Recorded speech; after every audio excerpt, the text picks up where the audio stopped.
Hello guys, आज मैं explain करने वाली हूँ एक बीएल मंगा जहाँ एक 16 साल का लड़का अपने 32 साल के अंकल के प्यार में पड़ जाता है। एपिसोड की शुरुआत में हमें एक हॉस्पिटल दिखाया जाता है और ऑपरेशन थिएटर से डॉक्टर बाहर आते हैं।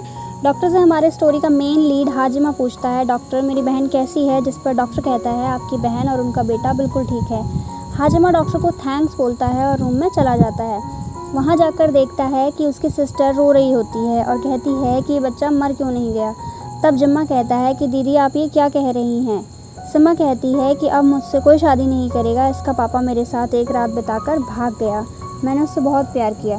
तभी हारून वहाँ आ जाता है जो कि हाजिमा और जिम्मा का बीच वाला भाई होता है और कहता है दीदी शांत हो जाओ। जिस पर सिम्मा कहती है मुझे ये बच्चा नहीं चाहिए और फिर रोने लगती है। हारून कहता है तो अब हम क्या करें, क्या हम इस बच्चे को मार दें? ये सुनकर जिम्मा चिल्लाते हुए कहता है नहीं। फिर हारून पूछता है कि हमारे पास और क्या ऑप्शन है? तभी सिम्मा कहती है कि रॉन ठीक कह रहा है, हमें इसे मार देना चाहिए। ये सुनकर जिम्मा पूछता है क्या आप अपने बच्चे से ज़रा भी प्यार नहीं करती? सिम्मा कहती है मैं इस बच्चे से प्यार करती हूँ पर मेरी भी अपनी ज़िंदगी है। इसका पिता मुझे माँ बनाकर छोड़कर भाग गया, मैं क्या कर सकती हूँ? मैं अपने ही बच्चे को नहीं मारना चाहती। पर इस पर रॉन कहता है अगर पापा को इस बारे में पता चला तो वो दीदी और बच्चे दोनों को ही मार देंगे। इसे सुनकर रॉन कहता है अनाथ आश्रम कैसा रहेगा? इस पर जिम्मा कहता है तुम दोनों चुप हो जाओ, मैं पापा से बात करूँगा। यह बोलकर जिम्मा वहाँ से चला जाता है। तभी पीछे से सिम्मा उसे कहती है कि इस बच्चे के पिता का पहला नाम सू है। दूसरी तरफ जिम्मा को उसके घर पर दिखाया जाता है जहाँ उसके पापा उससे पूछते हैं कि ये बच्चा किसका है। जिम्मा कहता है कि यह बच्चा मेरा है और मैं इसे गोद ले रहा हूँ। उसके पिता गुस्से में उससे कहते हैं कि तुम्हें पता भी है तुम क्या कह रहे हो, तुम्हारी अभी शादी नहीं हुई है और तुम इस बच्चे को क्यों गोद लेना चाहते हो?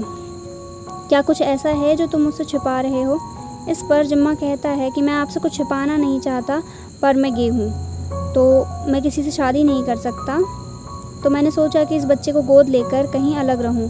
उसके पिता गुस्से में चिल्लाते हुए कहते हैं कि ये क्या कह रहे हो तुम? उनकी तेज़ आवाज़ से बच्चा रोने लगता है। तब जिम्मा अपने पिता से कहता है कि ज़ोर से मत चिल्लाइए, मेरा बच्चा डर रहा है। इस पर उसके पिता कहते हैं कि इसे अपना बच्चा कहना बंद करो, तुम स्ट्रेट हो, तुम्हारी गर्लफ्रेंड भी है। इस पर जिम्मा कहता है कि वह सब झूठ है, मैं उससे प्यार नहीं करता, ये सब मैंने आपकी नज़रों में अच्छा बेटा बनने के लिए किया, मैंने गर्लफ्रेंड बनाकर स्ट्रेट होने का दिखावा किया। जिम्मा के पिता गुस्से में कहते हैं कि ऐसा कैसे हो सकता है, तुम मुझे गुस्सा दिला रहे हो। ठीक है, अगर तुम्हें इस बच्चे को गोद लेना है तो तुम्हें हाफ फैमिली से सारे रिश्ते तोड़ने होंगे। अब से तुम हाफ फैमिली के वारिस और मेरे बेटे नहीं हो। जिसे सुनकर जिम्मा कहता है ठीक है पापा, मैं जा रहा हूँ। उसके पिता कहते हैं याद रखना आज से मेरे सिर्फ 2 बच्चे हैं, हाजिमा और हारून, तुम मेरे लिए मर गए हो। हाजिमा बच्चे को उठाता है और घर से चला जाता है। उसके पिता रोते हुए कहते हैं मैंने अपना बेटा खो दिया। वहीं जिम्मा बच्चे को कार में अच्छे से बिठा देता है और वह जाने ही वाला होता है कि वहाँ पर नी योकी आ जाती है और वह जिम्मा को आवाज़ देती है और रोते हुए जिम्मा के पास आती है और कहती है कि क्या तुमने कभी मुझसे प्यार नहीं किया? जिम्मा उसे कह नहीं पाता कि वह उससे कितना प्यार करता है, पर योकी के पूछने पर वह उसे जवाब में ना कह देता है। तभी योकी उसे पूछती है कि तुम मेरे साथ क्यों थे? इस पर वह कहता है कि सिर्फ अपने पापा के लिए मैंने ऐसा किया। फिर योकी कहती है कि तो यह सच है कि तुम गे हो? जिस पर जिम्मा कहता है तुमने सब कुछ सुन लिया? तो योकी कहती है हाँ मैंने सब कुछ सुन लिया, इसी वजह से तुमने कभी मुझे टच नहीं किया। इस पर जिम्मा कुछ नहीं कहता, पर वह मन ही मन सोचता है कि मैं तुम्हें शादी के बाद ही टच करना चाहता था। फिर जिम्मा योकी को सॉरी कहता है और वहाँ से चला जाता है। फ्लाइट में जिम्मा बच्चे की तरफ देखकर उससे कहता है कि बेबी मैंने तुम्हारे लिए सब कुछ छोड़ दिया, अब मेरे पास सिर्फ तुम हो और तुम ही मेरा सब कुछ हो और मेरी जिम्मेदारी भी। यह सुनकर बच्चा स्माइल करने लगता है। जिम्मा बेबी से कहता है कि ऐसे ही स्माइल करते रहना, मैं तुमसे वादा करता हूँ कि मैं तुम्हें कभी छोड़कर नहीं जाऊँगा, चाहे कुछ भी हो हम हमेशा साथ रहेंगे। अब कहानी 16 साल आगे आ चुकी है जहाँ हाजिमा 32 साल का हो गया है और सू किन्ना अब 16 साल का हो गया है। जिम्मा ज़ोर से चिल्लाते हुए आता है और कहता है किन्ना उठ जाओ बच्चे, स्कूल का टाइम हो गया है। इस पर किन्ना कहता है कि अंकल चुप हो जाओ, मेरे कान दुख रहे हैं और आज मेरा स्कूल जाने का मन नहीं है। जिम्मा कहता है नहीं तुम्हें स्कूल जाना पड़ेगा। ये कहकर जिम्मा उसे गोद में उठाकर वॉशरूम में ले जाता है और कहता है चलो अब नहा लो। इस पर किन्ना शर्माते हुए कहता है कि अब मैं छोटा बच्चा नहीं हूँ, तो क्या अब बाहर जा सकते हैं?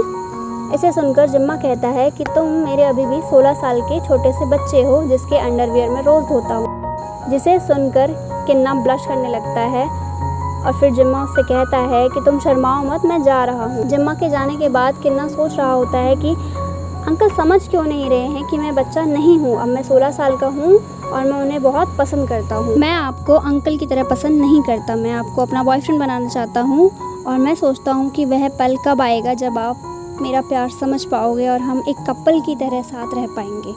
मैं उस पल का इंतज़ार कर रहा हूँ जब आप मुझसे कहेंगे कि मुझे प्यार करो किन्ना। इतने में ही जिम्मा बाहर से किन्ना को आवाज़ देते हुए कहता है कि बेबी जल्दी करो, तुम लेट हो जाओगे।